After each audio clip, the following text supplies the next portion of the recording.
ఈరోజు నేను మినపప్పు చూపిస్తాను. మినపప్పు సాధారణంగా ఎక్కువ వండుకోరు. కందిపప్పు, పెసరపప్పు అది వండుతారు కానీ ఇది వండరు అన్నట్టు. ఇది చూపిస్తున్నాను. మినపప్పు అంటారు, ఉడతాళ్ళు అంటారు. ఈ పప్పు ఫస్ట్ స్టవ్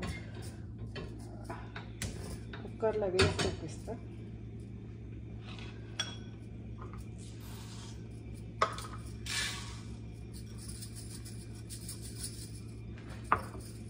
ఇప్పుడు ఆయిల్ వేస్తున్నా.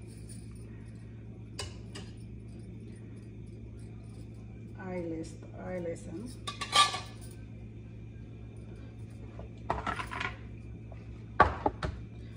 పప్పును కడిగి తీసుకొస్తాను.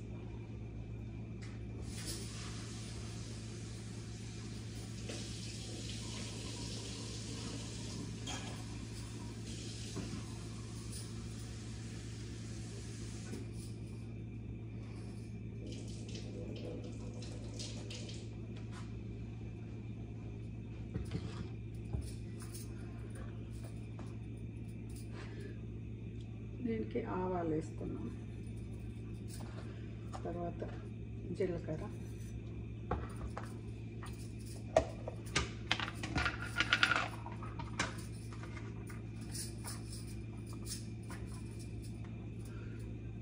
కరివేపాకు, పచ్చిమిర్చి, ఆనియన్స్ కావాలి దీనికి. అదేవిధంగా కుడక పొడి,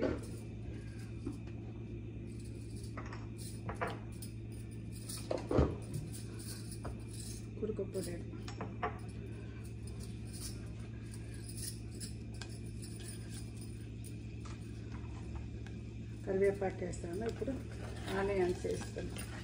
మిర్చి అదే విధంగా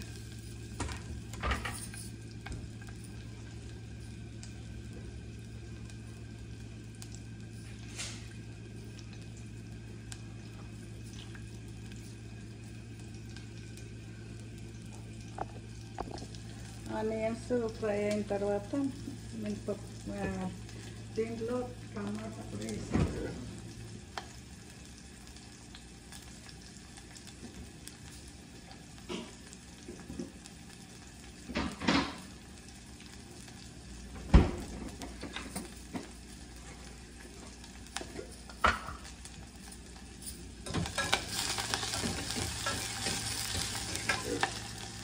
ఉల్లిగడ్డ ఫ్రై అయినాక మినపప్పు వేస్తున్నాం.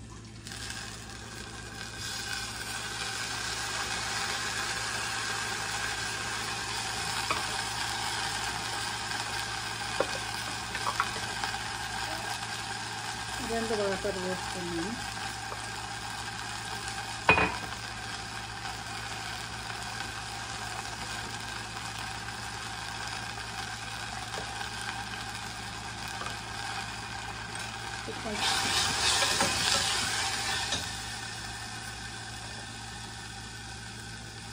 కొద్దిగా పసుపు,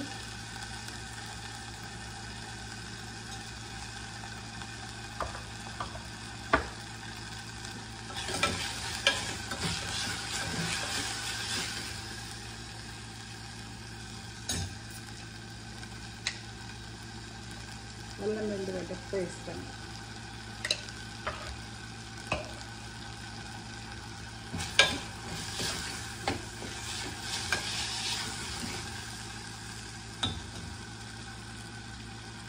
వాటర్ వేస్తాను.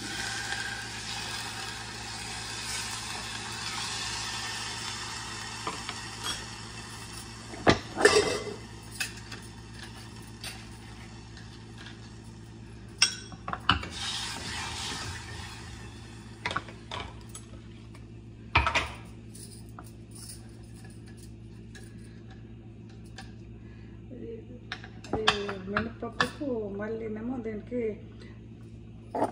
చింతపండుతోని ఇట్లా పులుసు చేసుకోవచ్చు, లేదంటే టమాటా రసం చేసుకోవచ్చు, నీళ్ళ చారు చేసుకోవచ్చు మిరియాలతో. ఈ విధంగా మినపప్పుకు 3 రకాలుగా చారు లాగా చేసుకోవచ్చు. టమాటా చారు, చింతపులుసు అంటాము, తర్వాత నీళ్ళ చారు, 3 చేసుకోవచ్చు అండి.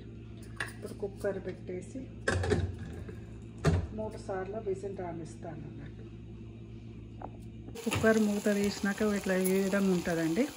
తర్వాత ఇప్పుడు దీంట్లో మినపప్పులో కారం, నేను ఇక తర్వాత వేస్తాను. బయట వండితే లాస్ట్కి వేయాలి, కానీ కుక్కర్లో కాబట్టి ఇప్పుడు ఇంట్లో కూడా లాస్ట్ వేస్తున్నాను. 3 విజిల్స్ వచ్చినాయి.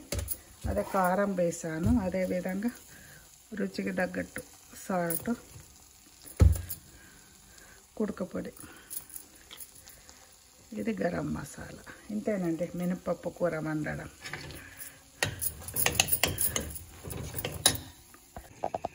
మినపప్పులో అది టమాటా కూడా వేసుకోవచ్చు, టమాటా కూడా వండుకోవచ్చు. టమాటా వండినప్పుడు పులుసు వేసుకోకుండా నడుస్తుంది అన్నట్టు. ఇదండి అయిపోయినట్టు.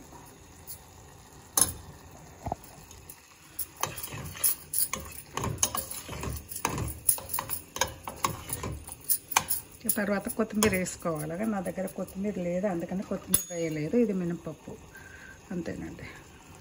సబ్స్క్రైబ్ చేయండి, షేర్ చేయండి, లైక్ చేయండి. మినపప్పు కూర చాలామంది వండరని నేను చూపిస్తున్నాను అంతే.